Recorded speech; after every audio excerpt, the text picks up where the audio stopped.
Good morning! My name is Kelvin Dumalaos from Longreach Team Rockstar. Ngayon, ang ipapakita ko naman is one of the powerful products of Longreach, which is the PiCap. So, anong ginagawa nito? It converts acidic na tubig into alkaline water. Is that good? Okay. Para mas maintindihan nyo, mostly kasi ang katawan ng tao ngayon is acidic.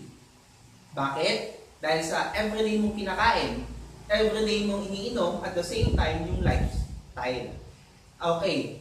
So, kung ikaw mahilig kumain ng mga processed food, preservatives, even karne at kanin, yan, mga junk foods, sweets, yan yung mga contributors kung bakit acidic yung katawan natin.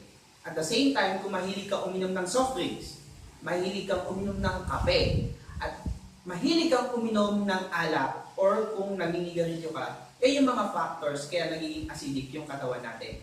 And take note, kapag acidic ang katawan mo, prone ka sa anumang mga sakit. Like sipon, ubo, lagnat, etc. At the same time, mga chronic diseases like cancer. Ang good news, mayroon tayong PiCap na kahit saan ka pumunta, makakainom ka ng alkaline water. At the same time, ito lang naman kasi ang pangontra para maging balance yung pH level natin. Ang mga tubig or ordinary water na nabibili natin mostly sa market, mga 5 gallons, at the same time yung mga bottled water, ay acidic na rin. Okay? So ang gagawin ko, I will demonstrate kung paano to gamitin. Okay ba? Okay. So yung PiCap, mayroon tong filter. Isa sa ibabaw at saka sa ilalim. So, ang gagawin ko, ititest lang ang alkalinity or acidity ng tubig na to. This is branded water pero hindi ko na lang babanggitin kung anong klase ng tubig or ano siyang brand. Ngayon, ang gagawin ko, ilalagay ko lang siya dito, tubig, sa baso. At the same time, same water, ilalagay ko dito sa PiCap. Okay?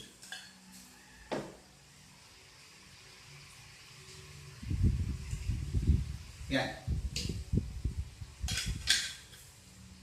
Para ito gumana, kailangan mo siyang i-shake. So, parang lang din na exercise. Okay? Kabila. Yan. Paano naman pag ayaw mong i-shake? So, we suggest, dapat nakataob siya. At kailangan puno para magtama yung filter. So, ang gagawin ko, ititest ko lang itong tubig na to using pH tester. Okay. Ito yung pH chart. So mamaya makikita nyo kung ang kulay ng tubig ay from orange to yellow, ibig sabihin yung tubig na yan is acidic. Okay. Pag green naman ang tubig, ibig sabihin neutral, at kapag blue to violet, ibig sabihin alkaline yung tubig. And ideally, ang pH level na kailangan ng katawan natin is nasa 8.5. Okay? Yan. So, iti-test ko to.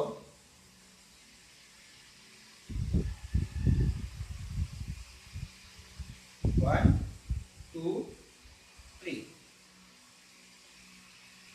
So, anong klase ng tubig? Acidic. Kulay dilaw. Ngayon, itong same water naman na nandito sa PiCap, ang iti-test ko. Okay?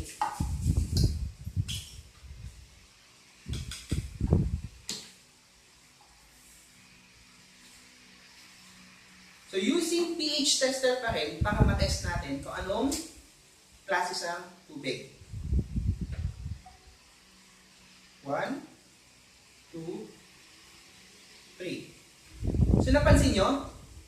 Ibig sabihin, yung tubig na galing sa PiCap ay alkaline water na. Is that good?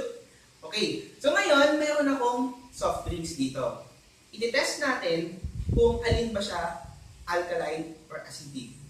Okay? Using the dropper.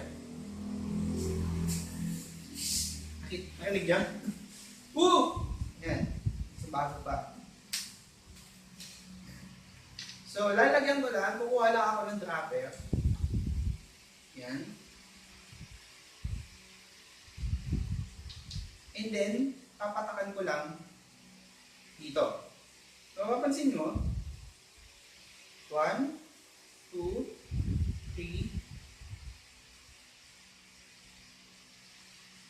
tatlong patak lang. At tingnan nyo nangyari, naging acidic. So, kapag ikaw mahilig kang uminom ng soft drinks, mag-ingat-ingat ka na. So, ibig sabihin, yung mga ininom na natin ngayon is hindi na talaga safe. And ang good news, mayroong pick-up to balance. So, let's say, yan yung katawan nyo, and iinom kayo ng tubig galing dito sa pick-up. Okay?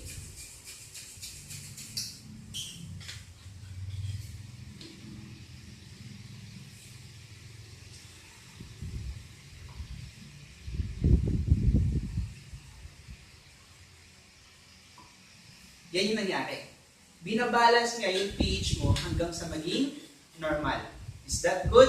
Ibig sabihin, kapag ganun ang nangyari, iwas ka na, o kaya control, balance na yung pH level mo.